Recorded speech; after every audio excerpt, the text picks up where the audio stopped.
뉴욕에 사는 제 친구 장로님이 계신데 동생 집에 이 LA 다운타운에 동생 집에 와서 하루 이렇게 머물렀다고 합니다. 머물러 가지고 있는데 처음 이 초등학교 친구인데 처음 저한테 전화 와 가지고 LA에 어떻게 사노? 그렇게 첫 마디가 그랬어요. 그래서 왜 그러냐 했더니 동생 집에 왔는데 LA 다운타운에 하루 잤는데 잠을 못 잤다는 거예요. 왜? 사이렌 소리가 얼마나 시끄럽고 해가지고 잠을 못 잤대요. 그런데 동생한테 너 이거 어떻게 사냐? 이렇게 시끄러워서 여기서 왜 이런 데서 사냐? 그렇게 이야기했답니다. 동생이 그 주님의 영광교회 다니는 동생인데 아주 신실한 것 같아요. 그래서 형 처음에는 나도 짜증이 났는데 어느 순간 저 사이렌 소리를 들으면서 저 경찰차든 앰뷸런스든 간에 저기와 관련된 사람들을 위해서 중보하기 시작했다는 겁니다. 그래서 그 소리가 나면은 그냥 중보했다는 거예요. 그래서 와이프하고 손잡고 중보하게 되고 하여튼 자다가도 이 사이렌 소리에 깨면 손잡고 중보했다는 거예요. 그래서 그냥 아주 중보 기도를 많이 하게 돼서 너무 오히려 감사하다고 동생이 그렇게 말했답니다. 자기가 장로로서 굉장히 부끄러웠고 도전을 받았다고 그러면서 그 이야기를 하더라고요. 여러분, 이 어떤 똑같은 상황이라도 예수 믿는 자는 하나님 관점에서 봐야 합니다. 이제 그런 상황이 똑같이 다 있지만 그것이 피해보는 상황일지라도 그 속에는 예수쟁이가 있으면, 예수 믿는 사람이 있으면 예수 믿는 사람을 하나님이 그 속에 들여가게 해서 그 똑같은 상황을 맞이하는 가운데서 하나님이 우리를 향한 계획이 있지 않겠습니까? 그 계획은 악한 계획이 아니라 선한 계획이 되고, 또 하나님이 우리에게 분명히 뭐 뱀을 주든지 돌을 주는 게 아니라 생선과 떡을 주지 않겠습니까? 그러니까 그런 상황 속에서 해석의 문제다. 이게 환경의 문제가 아니라 해석의 문제다. 그 해석은 우리가 하나님 중심의 하나님 관점에서의 해석이죠. 여러분도 이런 어떠한 똑같은 어려운 상황들이 있을 때 어떤 사람은 감사하고 어떤 사람은 불평하고 그렇지 않습니까? 여러분 한번 지금까지 한번 생각해 보십시오. 2016년을 한번 생각해 보시면 조금 상황이 여러분이 안 좋았을 때 그때 믿음이 자랐습니까? 굉장히 잘 됐을 때 믿음이 자랐습니까? 굉장히 잘 됐을 때는 막 잘 믿는 것 같았지만 허약한 믿음 속에 금방 자빠졌습니다. 그런데 여러 가지 어렵고 할 때 그때 정말 하나님께 매달리면서 더 하나님 앞으로 나아가서 그때 나중에 알고 보니까 야, 참 그때가 있었기 때문에 하나님이 이렇게 인도했구나. 이렇게 나중에는 알게 되죠. 나중에는 알게 되죠. 그래서 이제는 하나님이 우리를 도우시는 분임을 확신한다면 어떠한 어려운 상황 가운데서도 그 환경이 문제가 아닙니다. 그 상황적인 게 문제가 아니라 우리가 하나님의 관점으로 보느냐, 내 관점으로 보느냐, 그 해석의 차이예요. 해석의 문제예요. 이제 그런 의미에서 오늘 그런 초점으로 한번 본문을 한번 좀 봤으면 좋겠습니다. 오늘 본문을 이해하려면은 조금 배경 설명을 좀 해드려야 되는데 함께 우리가 너무도 잘 알고 있는 여호수아의 가나안 정복 이야기입니다.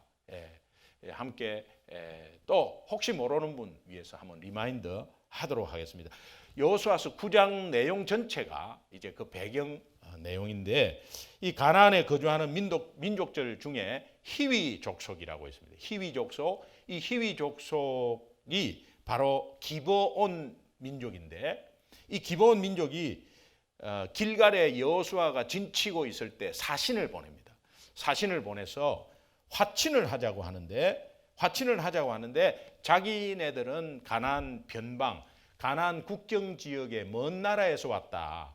그래서 이제 걷고 이렇게 왔기 때문에 뭐 신발도 다 떨어지고 옷도 남루해지고 다 낡았고 그다음에 뭐 물 이 가죽 자루 포대도 다 지금 낡았고 그런 가운데서 이제 뭐 먹을 것도 다 이 빵도 말라 있다. 이제 그게 증거다. 내가 오래 지금 멀리서 완 증거다. 이렇게 이야기하면서 이제 너그 민족한테 우리가 같이 속해서 같이 화친 조약을 맺고 싶다. 이런 사신 형태로 여호수아를 찾아옵니다.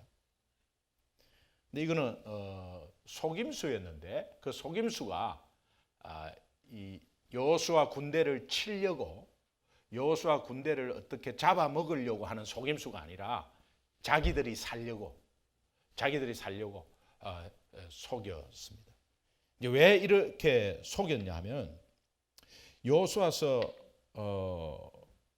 이 9장을 전체를 이렇게 쭉 보면 이 기브온 민족이 아주 참 똑똑한 민족 같아요. 굉장히 지혜로운 어떤 민족 같아요. 근데 물론 속여서 이렇게 이제 접근했지만은 속여서 하지 않으면 죽어요. 여호수아 정복에 대해서 이 가나안 정복에 대해서 모세에게 하신 하나님 말씀이 있는데요. 앞으로 가나안 정복을 할 것인데 네가 이제 이 정권 이양 아니면 지도자 이양을 여호수아에게 할 것인데 모세한테 하나님이 말씀을 합니다. 어떤 말씀을 하냐 하니까 가나안 땅에 들어가서 가나안 족속을 한 명도 남기지 마라. 다 진멸해라. 이렇게 말합니다. 그리고 완전히 진멸하되 그러나 만약에 가나안 변방 지역이나 먼 나라에서 그 주변 국가에서 평화를 원하고 하나님을 받아들인다고 한다면 화친해서 껴안으라 이렇게 말하는 하나님의 약속이 있습니다. 이것을 기브온 민족이 알았습니다. 뭐 다른 민족도 다 들었겠죠. 그런데 다른 민족은 아마 놀고 있네 이렇게 했겠죠. 그런데 이 기브온 민족은 어떤 면에서는 익은 고구마였어요. 예. 근데 아까 저 속임수로 나중에 여호수아가 이제 알게 되면서 결국은 이스라엘 민족의 종들이 됩니다. 이 민족이 종들이 되는데 죽지는 않아요. 다 잘해줘요. 이제 그런 상황 가운데서 이 기브온 민족이 화친을 맺어 왔습니다. 그런데 여호수아가 또 하나가 실수한 게 속여서 들어온 것에 대한 파악을 못했는 것이 실수였는데 여호수아서 9장 14절에 보면은 여호수아가 하나님께 묻지도 않고 결정했다 이렇게 한 말씀이 있습니다. 그런데 어떤 면에서든 하나님께 물어보고 좀 이렇게 기도하면서 좀 천천히 결정할 텐데 그냥 멀리서 왔구나. 그래 일단 우리 편 대라. 이렇게 해서 그냥 화친 조약을 맺어버리죠. 그런 내용입니다. 그런데 이 기본 족속이 아까도 제가 말씀드렸지만은 이 변방 먼 나라에서 왔다고 여호수아에게 속이면서 이렇게 화친 조약을 맺은 큰 두 가지 이유는 이스라엘 민족이 이 여리고성을 정복하고 아이성을 정복하고 굉장히 강대해져 가지고 차츰차츰 가나안으로 들어온다는 것에 자기네들이 완전히 다 전멸당할까 봐 미리 수를 쓴 것이고 또 미리 이렇게 그냥 손을 내밀어서 무릎을 꿇은 것입니다. 사실은 이제 그런 가운데 있고 그다음에 두 번째는 아까 제가 이야기했듯이 모세가 하나님 말씀이 모세에게 준 말씀이 멀리서 온 변방 나라는 품으라라는 그 말씀을 이용한 것이죠. 그런데 악의는 없었어요. 악의는 없었습니다. 살려고 했습니다. 그래서 하나님을 믿겠다. 그러고 같이 하겠다. 이제 이런 조약을 맺었는데 이스라엘은 여호수아가 그 화친 조약으로 기브온을 끌어안습니다. 그런데 이제 여호수아는 이 3일 후에 나중에 속한 것을 알게 됩니다. 이 변방 나라가 아니고 바로 이 앞에 있는 나라였구나. 그런데 우리를 속였다는 것을 알게 됩니다. 그러나 여호수아가 아마 그 뒤부터 기도한 것 같고 고민을 한 것 같아요. 이 화친 조약을 폐기시키냐 아니면은 이걸 어떡하나라는 생각을 했는데 하나님의 이름으로 사인을 했거든요. 또 그러니까 이제 뭔가 또 자기의 실수도 있었지만은 그래도 이게 뭔가 하나님의 뜻이 있겠다는 생각을 또 하게 됩니다. 제가 요까지만 좀 보면 이 기본 민족이 이 가나안 민족 중에 이렇게 뭐 익은 고구마라고 할 수 있는데 나머지 족속들은 다 생고구마들이죠. 그런데 영적으로 생각하면 악한 영이 세상을 사로잡고 있는데 예수 믿는 사람의 소식들을 다 듣고 있는 겁니다. 교회 소식이나 예수 믿는 사람들의 소식을 다 듣고 있는 거예요. 어디에서 이겼다, 어디에 복음의 능력이 있다, 이런 거를 세상은 듣고 있습니다. 그렇다면 거꾸로 복음의 능력에 이런 승리의 능력만 듣고 있었겠냐? 우상 섬기고 아니면 예수 믿는다고 하면서 딴짓하고 예수 믿는다고 하면서 이제 믿음 없이 지내는 이런 모습들도 다 알고 있지 않겠나? 옆에 사람들, 안 믿는 사람들 다 너무도 잘 알아요. 제가 모르는 분야까지도 다 알아요. 어떻게 또 그분들은 또 불신자들은 또 믿는 사람의 아주 안 좋은 면을 그냥 세세하게 다 알아요. 그러나 반대로 생각하면 믿는 사람의 복음의 능력의 기적의 역사들을 다 듣고 있습니다. 우리 삶 가운데, 여러분의 삶 가운데, 가정 가운데, 생활 가운데 복음의 능력의 소문들이 퍼져나가기를 주님의 이름으로 축원합니다. 여호수아서 10장으로 이제 들어가면 실제로 기브온 족속이 이스라엘과 화친했다는 소식을 나머지 가나안 족속들이 듣습니다. 들으면서 이제 분노를 합니다. 기브온이 우리를 배반했구나. 자기만 살짝 빠져나가가지고 지금 항복했거든요. 항복한 거와 마찬가지예요. 그러니까 전혀 처음부터 전쟁 치르지 않고 그냥 항복한 거예요. 백기를 들은 것이죠. 오히려 찾아가가지고. 그러니까 이제 나머지 가나안 왕들이 저 기본 저거 본때를 보여줘야 된다. 그렇게 해서 연합군을 형성합니다. 이 연합군을 형성해서 이스라엘을 대항하려고 연합군을 형성한 게 아니고 기본이 자기네들을 배반했고 그런 가운데서 이 기본을 좀 혼쭐 내야 되겠다 해가지고 다섯 왕들이 연합군을 이루는데 이게 아모리 연합군입니다. 이 아모리 연합군이 기본을 치겠다고 이제 하는 가운데서 기본이 그 소식을 들은 거죠.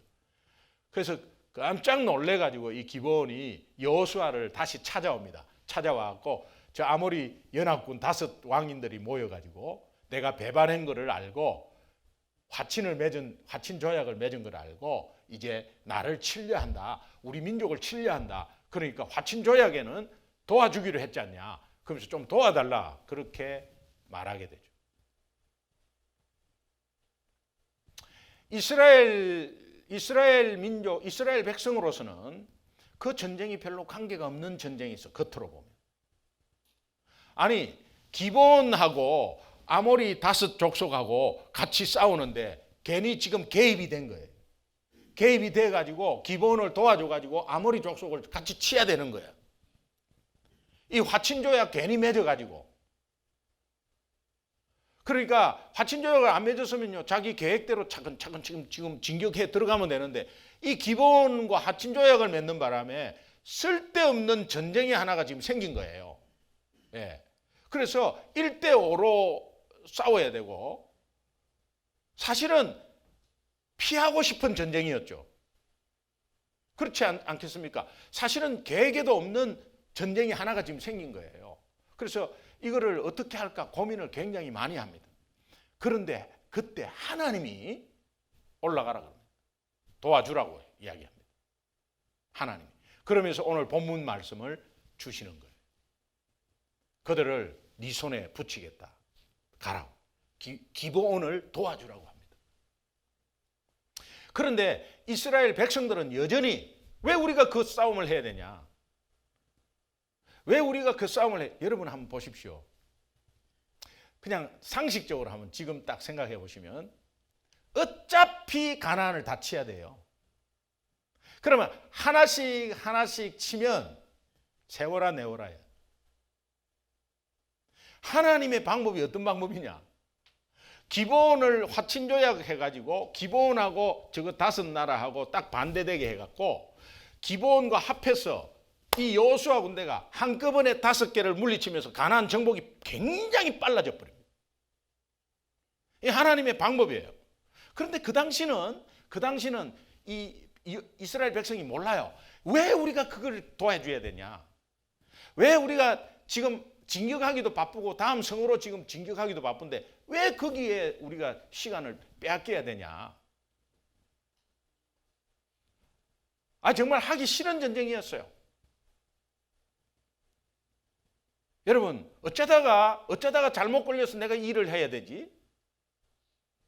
나는 원하지 않는데 저 사람하고 괜히 뭔가 하나 연결해가 엮여가지고 내가 지금 이 일을 하게 됐어. 생각지도 안 하게. 그런데 나는 하기 싫어 그게. 그런데 엮여 있어요. 하나님 이거 도대체 이거 나는 내한테 왜 이러십니까? 이 괜히 지금 저 사람하고 엮여가지고 지금 내가 저 일을 하게 생겼습니다. 그런데요, 하나님은 여러분 그 상황을 해석을 잘 하셔야 돼요.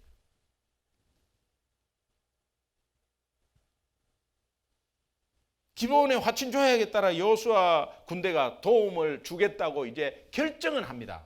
하나님이 하라니까. 백성들은 계속 원망해요. 여호수아는 결정합니다. 근데 백성들은 원망해요. 또 여호수아 지도자를 막 또 원망하기 시작해요. 너가 화친 조약을 하나님한테 물어보지도 않고 해가지고 지금 이렇게 해서 코끼 있잖아. 이제 그렇게 하는데 사실은 이게 우리 이스라엘 백성들이 그 원망하는 거는 우리 모습이에요. 여러분 우리 같아도 골칫거리 껴안았다니까 결국은 일이 생기네. 사실은 기본에게 너희들이 처음부터 우리를 속여갖고 했으니까 이것은 내가 너 조약을 안 지켜도 된다. 난 안 도와줘도 된다. 도와줄 필요가 없다. 그렇게 이야기할 수도 있어요. 기본에게. 그런데 기본과 이 가나안 오족속 연합군의 전쟁은 사실 따져보면은 엄밀하게 따져보면 이스라엘과는 완전히 무관한 전쟁이었어요. 겉으로.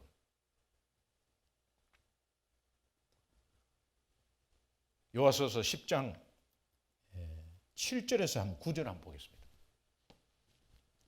7절에서 시작. 여호수아가 모든 군사와 용사와 더불어 길갈에서 올라가니라.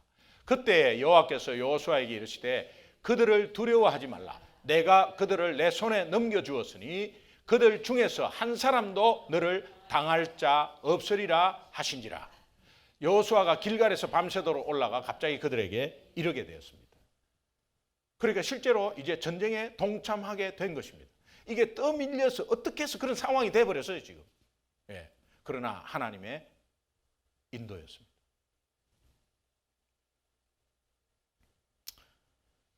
왜 하나님은 이스라엘 백성을 이런 방법으로 인도하실까? 원래 계획대로 한 족속 하면서 이렇게 하나하나 처리하면서 가야 되는데 왜 이런 방법을 취할까? 하나님은 이스라엘 백성들을 너무도 잘 알고 있고요. 하나님은 오늘 우리를 너무도 잘 알고 있어요. 그것은 두 가지예요. 그건 두 가지예요. 왜냐하면 오늘 우리 속에는 항상 불순종이라는 영이 늘 우리와 싸우고 있습니다. 그래서 불순종의 습관이 있는 걸 너무도 잘 압니다. 그 다음에 영적 게으름이 있는 것을 너무도 잘 압니다. 이스라엘 백성이 불순종의 습관과 영적 게으름이 있다는 것을 너무도 잘 압니다. 이것을 알기 때문에 하나님의 방법으로 지금 이끌려고 하고 그 기간을 정복 기간을 앞당기려고 하는 거예요. 저 두 가지 정말 이 불순종하고 영적 게으름 이것이 그냥 이런 방법이 아니었다면 세워라 내워라예요. 어떻게 정복해야 될지 하나하나 그냥 굉장히 아마 오래 걸릴 거예요. 그때 또 하나 하면은 거기에 또 불순종, 또 아이 성처럼 또 다시 재공격을 해야 되고 하나님이 하시죠 물론. 그런데 거기에 뭐 이 전쟁에서 이긴 물건 취하지 마라 그러면 또 뒤로 빼돌리고 막 이런 것들이 굉장히 아마 있을 거라고. 그런데 그런 것들을 너무도 잘 아는 하나님이 이왕 주실 땅 하나님의 방법으로 이끌어가는 거예요. 이제 이런 것들을 다시 한번 보게 되죠. 피하고 싶은 전쟁을 하지 않으면 늦어지는 것을 하나님이 알고 있습니다. 중도 포기할지도 몰라요.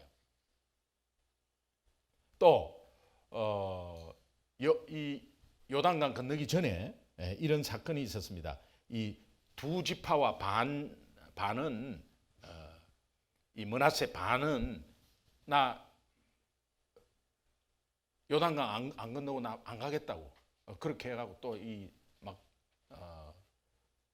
서로가 또 분쟁이 일어나고 의견 충돌이 일어난 직후였기 때문에 자꾸 드디어 정복은 자꾸 드디어 가게 그렇게 환경은 만들어졌어요. 만약에 하나님께서 이런 환경을 주지 않았다면 기브온이라는 것을 족속이 와가지고 거짓말로 화친조약하고 결국은 나중에 화친조약에 한 것을 또 이스라엘 백성들을 끼어들이게 해가지고 자기 전쟁에 끼어들이게 하고 이런 환경은 하나님이 주신 것입니다. 이 환경을 주지 않았다면 가나안 정복 전쟁의 대세는 이스라엘 쪽으로 기울어지 않았을 수도 있습니다. 피하고 싶은 일들 가운데 여러분이 오늘 우리 생활하다가 피하고 싶은 것들이 있습니다. 하기 싫은 것들이 있습니다. 뭐 우리 교회 안에서는 봉사 같은 것도 하기 싫은 것도 있고요. 또 사회적으로 보면은 내가 이런 거는 좀 피하고 싶은 것들이 사실은 또 있습니다. 그런데 여러분들이 일부러 그것을 찾아서 할 필요는 없습니다. 그런데 어쩔 수 없이 딱 맞닥뜨리는 순간들이 있습니다. 할 수 없이. 그럴 때 여러분이 그 환경을 하나님 중심으로 해석하십시오. 어떻게 할 수밖에 없는 상황은 하나님이 하신 거예요.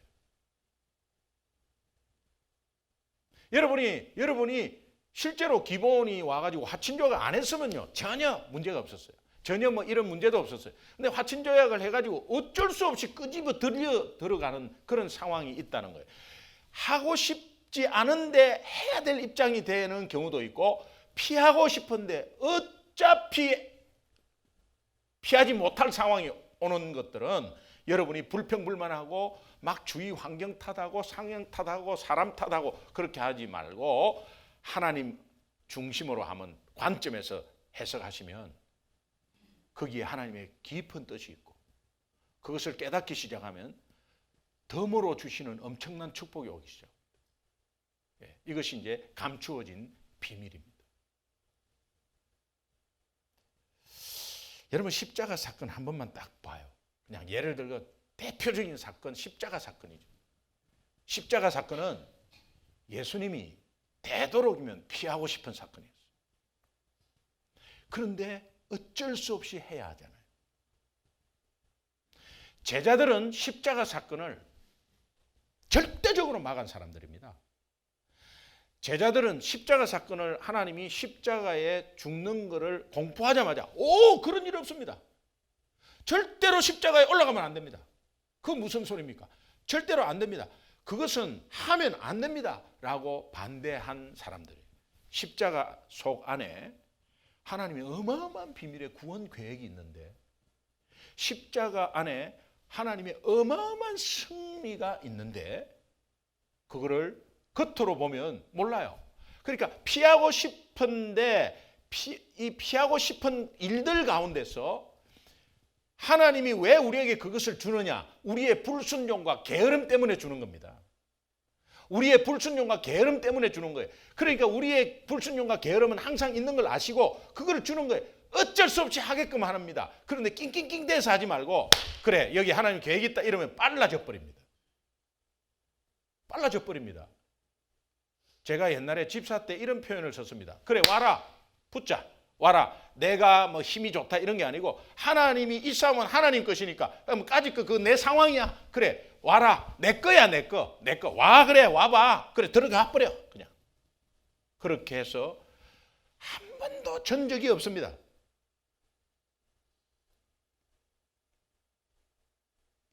여러분 어떠한 상황 속에서도 그런 상황이 언젠가는 또 올 겁니다, 여러분. 또 지금도 아마 그런 고민에 있는 분들이 있을 거예요. 예, 그래도 항상 좋은 상황이 있을 수는 없잖아요. 근데 나쁜 상황이 아니라는 사실이죠. 믿으시면 아멘. 오늘 우리가 어떤 일을 맡았을 때도 그렇고 피하고 싶은 상황이 분명히 맞닥뜨릴 때 여러분이 거기에 대해서 불평하고 아이씨 왜 나에게 이런 일이 왔지라고 절대 하지 말라는 거죠. 어떤 상황이 내가 판단할 때 나쁜 상황이지만 어쨌든 그 과정을 거친다고 한다면 하나님 관점에서 뭔가 내가 하나하나 정복하고 해결해야 될 일을 오늘 이 어려운 가운데서 내가 들어감으로 하나님이 그것을 해줌으로 덤으로 대여섯 개가 해결되겠구나. 요 믿음을 가지시면 100% 맞습니다. 이제 제가 이거 이제 설교 준비하면서 이렇게 쭉 좀 이렇게 생각해 봤더니 제가 직장 생활할 때에 외부에서 오는 부품을 검사하는 품질 관리를 했어요. 우리 자체에서 만든 제품이 아니라 이제 외부에서 오는 것들을 이렇게 해가지고 그 제품을 품질 관리를 해서 우리가 다시 한번 만들어서 이제 제품화 시키는 건데, 근데 외부에서 이런 이제 납품 업체들이죠. 그 납품 업체에서 품질 검수를 했습니다. 특별히 뭐 이렇게 품질이 좋아야 되잖아요. 그런데 이제 어떤 면에서는 또 제 아내도 이렇게 국립재활원에서 영양사 한 6년 했거든요. 영양사 6년 할 때 그 검수 음식 재료들 검수하는데 뭐 감자가 썩은 거 오고 이러면 안 되잖아요. 그런 것들 이제 검수하듯이 일반 회사도 이렇게 납품 업체들이 이렇게 오면은 제가 불합격해버리면 그냥 리젝트 되는 거예요, 전체가.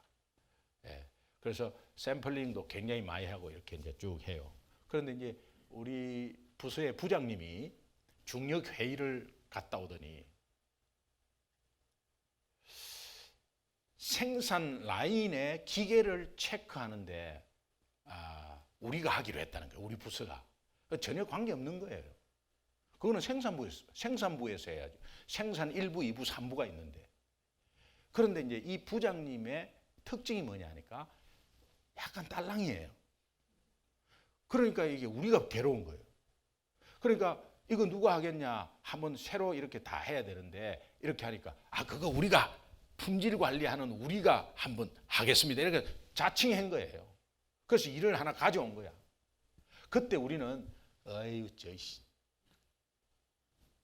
안 그래도 이제 우리 일이 굉장히 많은데 이제 그런데 아이디어를 좀 내봐라는 거예요. 부서 회의를 하면서 아이디어를 좀 내봐라. 이걸 하여튼 가져왔는데 우리가 해야 된대. 지시한 게 아니고 나중에 알고 보니까 이 부장님이 우리가 하겠다고 받아온 거래. 그러니까 이게 고가로 좀 잘 보이려고 그런 것 같아. 그래갖고 이제 좀 해봐라고. 그런데 이제 제가 그 라인 품질 관리이기 때문에 뭐 그런 것들에 이제 조금 뭐 아이디어를 몇 개를 냈어요. 그러니까 이제 회의 마치면서 하는 말. 그거 김기동 씨가 그 맡아서 좀 해보라 그러면. 그래갖고 괜히 이 아이디어 내갖고 제가 맡게 됐어요. 저는 제 할 일 따로 하고 그거를 맡게 됐어요. 여러분 이 생산 라인 기계 체크하는 거는 이 보통 중노동이 아니거든요. 그래서 이거를 이제 공정을 다 알아야 되고 그 한 공정 제품이 나오는데 기계가 한 20대 되거든요. 그 기계 20대의 순서도 알아야 되고 그다음에 그 기계가 제대로 작동하는지를 다 체크해야 되고 그러려면 기름 덩어리에 기름에 파묻혀야 돼요. 그리고 거기서 살아야 되는 거예요. 이제 이왕 이제 하라고 했으니 이제 맡았습니다. 맡아가지고 모르니 이제는 이제 하나하나 체크해야죠. 체크해가지고 하는데 이게요 보통 일이 아니에요. 기계 생산 라인이네 그 공정의 기계를 이제 바꿉니다. 뭔가 좀 향상시키기 위해서 기계를 바꾸는데 물건은 빨리 나와야 되죠. 기계 바꾸는데 빨리 바꿔야 되죠. 빨리 바꾸면 이 기계가 이 수평 놓는 게 굉장히 중요합니다. 수평을 유지하는 게. 그래야 치수가 미크론 단위가 되기 때문에 이게 치수를 굉장히 잘 맞춰야 돼요. 기계의 수평이 아주 제로 베이스로 잘 맞춰야 돼요. 그거를 그 작업자들하고 같이 해가 신경 써. 그 다음에 샘플 하나 나와가지고 체크하고. 그리고 그 샘플이 한두 개, 세 개, 네 개, 다섯, 여섯 개 이렇게 쭉 해갖고 괜찮으면 이제 양산시키고 이런 가운데 계속 했어요. 그러고 나서 나오면 이게 전부 다 금속 덩어리이기 때문에 금속 커팅해가지고 조직 검사하고 메탈 플로우를 또 알아야 돼요.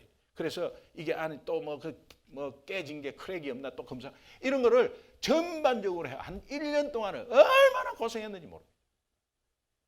얼마나 늘 늦게 퇴근하고 우리 동기가 11명이 입사 동기 11명이 있었는데 우리 동기들은 6시 되면 퇴근하면서 수고해 괜히 그거 맡아갖고 하면서 한 번씩 놀리고 가고 그랬어요.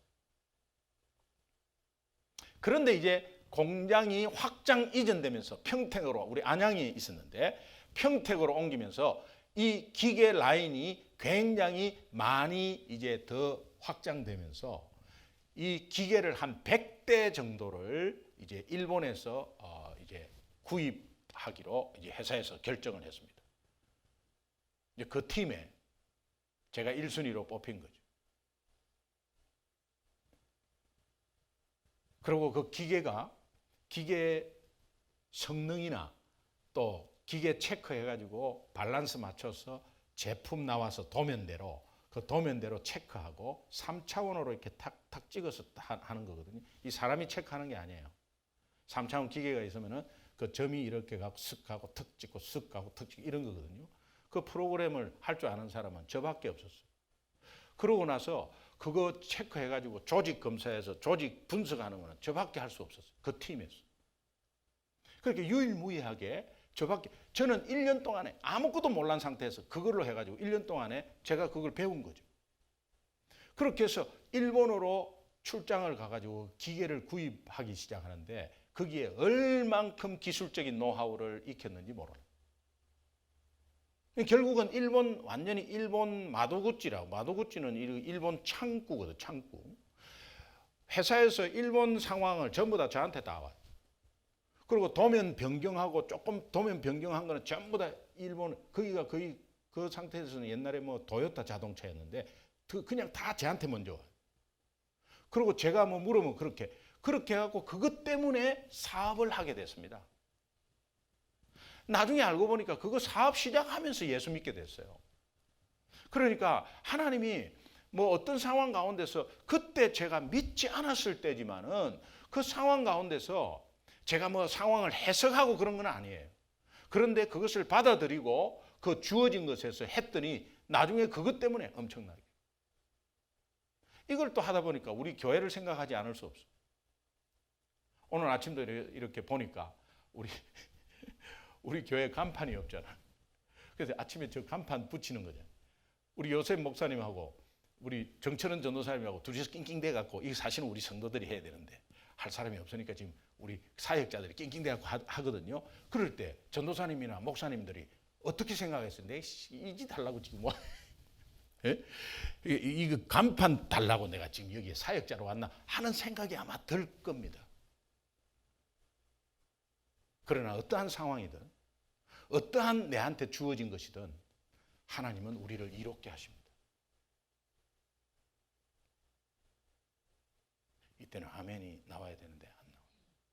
어떠한 상황이든 어려운 상황이든 내가 하기 싫은 상황이든 피하고 싶은 상황이든 하나님이 그것 때문에 우리를 키우십니다. 그것 때문에 생각지도 못한 덤의 축복이 또 있습니다. 이것을 오늘 말씀 가운데서 우리가 찾아야 합니다. 여러분이 지금 어떤 환경 속에서 고민하고 아파하는지 하나님은 아십니다. 내가 왜 이런 일까지 해야 되지 하는 그 일 속에 하나님이 주신 약속의 말씀이 성취되고 있음을 믿으시기 바랍니다.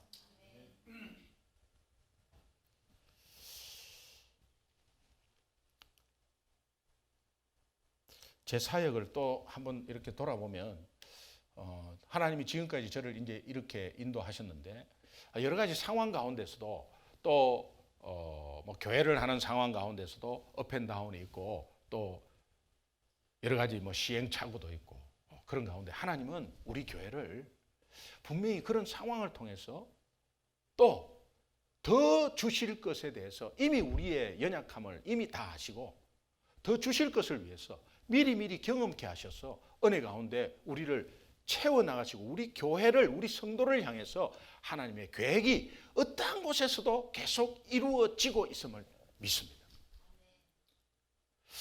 제가 볼티모어의 베델 교회로 처음에 와서 이렇게 여기는 한국 사람이 없으니까 전도가 안 됩니다. 고구마 전도는 한국적인 상황이니까 미국에 안 맞습니다. 뭐 저를 초청했으면서도 계속 그런 반대가 있었어요. 그런 가운데서 집사님 한 분이 신실하신 전도 영혼을 사랑하는 한 분이 저에게 다가와서 제가 그때 간사로 왔거든요. 김기동 간사님 걱정하지 마십시오. 저하고 같이 전도 나갑시다. 제가 수요일 날 옷장사를 하는데 가게 문을 닫겠습니다. 아우 그거 닫아도 되냐고. 그랬더니 사실은 뭐 닫으면 안 되는데 그냥 닫고 하겠다는 거예요. 그래서 아마 그분이 보기에 딱하게 보였나 봐요.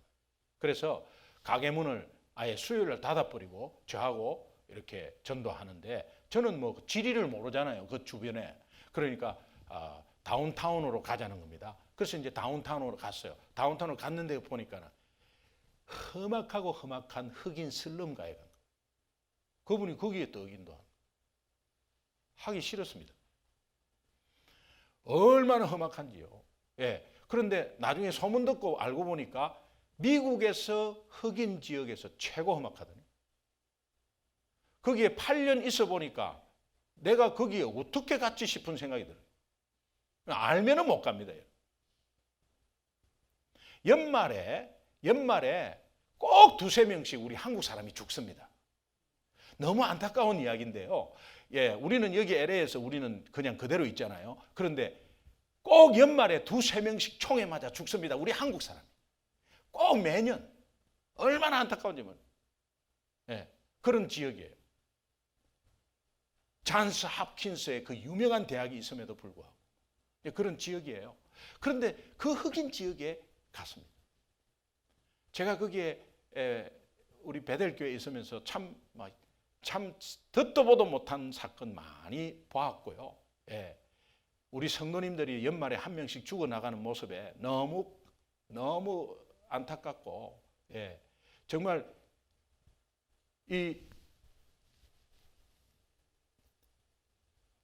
닭고기 튀기는 거를 이렇게 했는데 이 흑인이 와가지고 반 먹고 나서 안 익었다. 그럼 다시 해줘야 돼요. 그래서 다시 해주니까 또 반 먹고 나서 안 익었다. 그 다시 또 먹고 나서 또 반. 그러니까 5번 하니까 신경질 나가지고 네 지금 내한테 장난치는 거냐고. 그래 과음 질렀어요. 그것도 낮에 12시에. 그러니까 이제 가더래요. 근데 거기가 장사가 잘 되는 곳이에요. 그래서 줄을 쭉 한 10몇 명 서 있는데 집에 돌아간 사람이 또 와갖고 바로 그냥 총으로 펑펑펑 쏴. 그리고 여기에 다 나가버려가지고 그냥 얼굴 형체도 못 알아. 아이고 뭘 잘못했는데. 자기 마음에 안 든다고 그렇게 해갖고 그냥 와갖고 그 사람들 많은 데서 그러고 나서 또 그냥 잡혀가지고 그래갖고 재판하는데 사람을 그렇게 자기 총 쏘고 죽였으면은 그냥 뭐 이렇게 다소곳이 와야 되지. 포성줄에 묶여갖고 춤추면서 나와. 그 가족들 다 있는데 이런 상황 속에 있는 그런 지역이에요. 한인 그로서리가 거기에 다 있습니다. 한인 그로서리가. 근데 막 철창으로 완전히 막 다 해놨죠. 근데 그런데 전도를 갔는데 처음에는 막 이런 험악한 동네 막 이런 곳이 있구나. 근데 계속해서 그분이 나를 걸로 데리고 가는 거예요. 정말 피하고 싶었어요. 근데 나는 전도 간사고 그분은 집사잖아요. 근데 그분이 거기에 데려가는데 제가 이제는 가기 싫습니다. 이렇게 어떻게 하겠어요?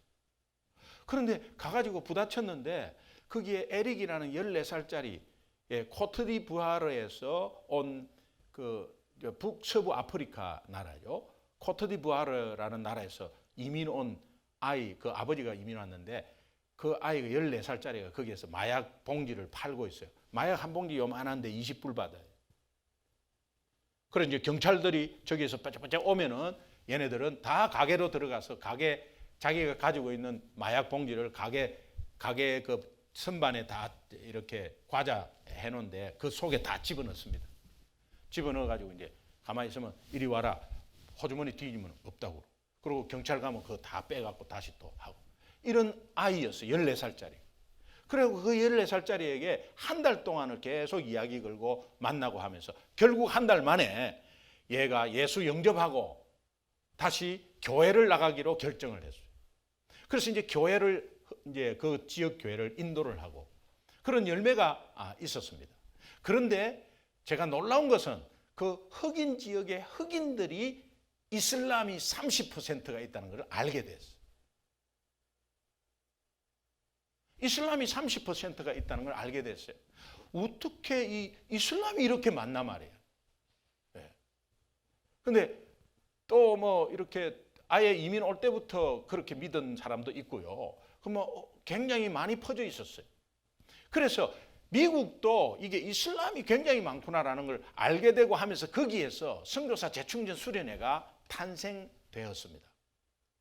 그리고 한 영혼 돌아오는 것도 뭐 그렇게 됐지만 그렇게 결과가 있으니까 볼티모어 베델 교회는 성도님들이 다 오픈 마인드가 되고 그런 가운데 고구마 전도 학교 1기를 시작했는데 60명 첫 1기가 60명이 시작하게 되었습니다.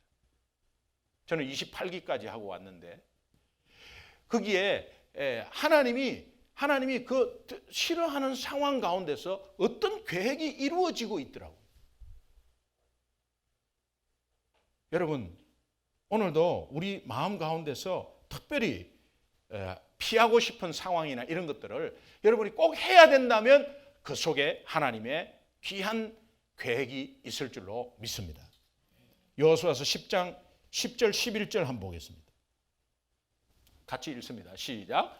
여호와께서 그들을 이스라엘 앞에서 패하게 하심으로 여호수아가 그들을 기브온에서 크게 살육하고 벳호론에 올라가는 비탈에서 추격하여 아세가와 막게다까지 이르니라. 그들이 이스라엘 앞에서 도망하여 벳호론의 비탈에서 내려갈 때에 여호와께서 하늘에서 큰 우박 덩이를 아세가에 이르기까지 내리시매 그들이 죽었으니 이스라엘 자손의 칼에 죽은 자보다 우박에 죽은 자가 더 많았더라.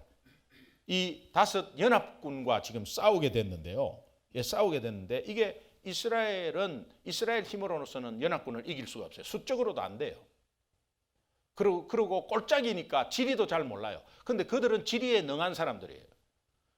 사실은 전쟁의 형태로 보면은 이미 패한 전쟁인데 하나님이 하시는 거니까 지금 이런 결과가 있는 겁니다. 근데 하늘에서 우박이 떨어지면은 그 우박이 떨어지는데 이스라엘 민족도 맞을 것 아니에요. 이스라엘 민족도 맞죠. 하늘에서 우박이 떨어지는데. 근데 놀랍게도 아주 하나님이 우박을 내려도 아모리 연합군에게만 머리에 딱딱 맞추는 거죠. 이스라엘은 다친 자가 한 명도 없었습니다. 하나님이 하신 전쟁이었죠. 그런데 이 사인을 보고 이스라엘은 다치지 않고 우박이 적군들에게 막 쏟아지는 것을 보면서 여호수아가 하나님의 사인을 본 것 같아요. 그러면서 이제 12절에 아주 엄청난 선포를 하게 되죠. 여호수아 10장 12절 보겠습니다. 시작.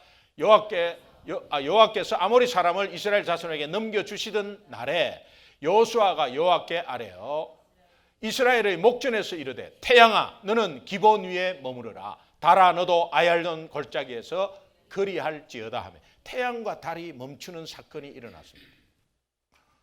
우주 나사 항공사에서 이것을 증명을 해버렸어요. 지구가 한 1일 동안 늦게 간 것을 지구 연대기 계산하면서 증명을 해냈습니다.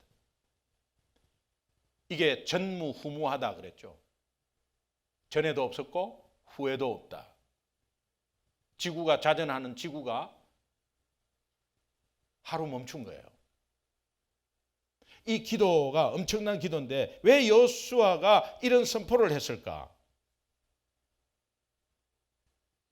두 가지입니다. 날이 어두워지면 계곡 지리를 잘 아는 아모리 연합군은 굉장히 아마 세력이 강해질 거예요. 그래서 날이 어두워지려는 그런 상황 가운데 태양을 멈추게 하고 달도 그렇게 해서 멈추게 하는 그런 상황을 여호수아가 믿음으로 선포해 버립니다.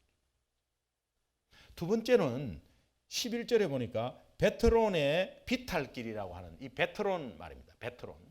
베트론의 비탈길, 이 말은 여기에 베트론이 이게 벳호론입니다. 벳호론. 벳엘 하면은 하나님의 집이죠. 벳 하는 베이트라는 이것이 집이고 호론이라는 것이 구멍입니다. 그러니까 이 골짜기에 가나안 우상 중심지였거든요. 여기가 가나안 지역의 우상 중심지였습니다. 그들은 산골짜기 계곡에 구멍을 파가지고 그 계곡에 올라가서 거기서 생활하면서 골짜기 위로 떠오르는 태양신과 달신을 섬겼습니다.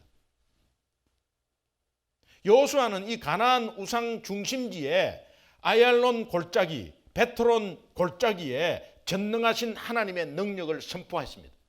너희들이 섬기는 저 태양, 달도 하나님이 주관하신다라는 것을 보여주는 선포를 한 것입니다. 여러분, 오늘 세상을 향해서 오늘 우리가 어떠한 상황에, 어려운 상황에 들어가도 거기에서 승리의 사인이 분명히 옵니다. 그럴 때 여러분은 과감히 복음을 선포하십시오. 복음을 선포하십시오. 하나님이 이 너희들이 생각하는 세상 가치관, 너희들이 생각하는 일반적인 것은 너희들이 얼마나 어리석은 생각이었는지를 하나님의 능력 가운데 우리가 복음을 선포하면 그 복음이 얼마나 능력이 있다는 것을 하나님이 우리 삶 속에서 체험케 하십니다.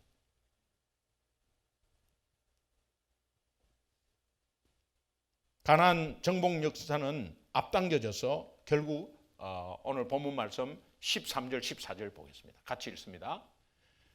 13절부터 시작. 태양이 머물고 달이 멈추기를 백성이 그 대적에게 원수를 갚기까지 하였느니라.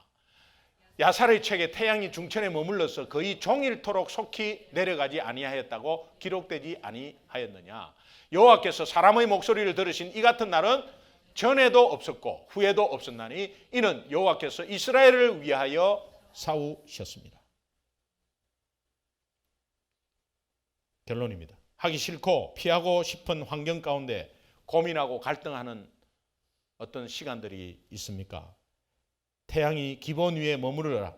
태양이 기본 위에 머물고 달이 아야는 골짜기에 그렇게 하듯이 우상 중심지 이 베트론을 향해서 여호수아가 그렇게 과감히 믿음으로 선포한 것처럼 우상에 사로잡힌 세상을 향해서 그리스도 예수 그리스도의 복음을 선포할 때 하나님은 기뻐서 그것에 분명히 응답할 것이고 하고 싶지 않는 환경 속에 피하고 싶은 환경 속에서 하나님이 주시는 덤의 승리 분명히 주실 것이고 주님의 뜻이 그 속에서 이루어지고 있음을 분명히 볼 수 있을 것입니다. 따라합시다. 환경의 문제가 아니라 해석의 문제입니다. 기도하겠습니다.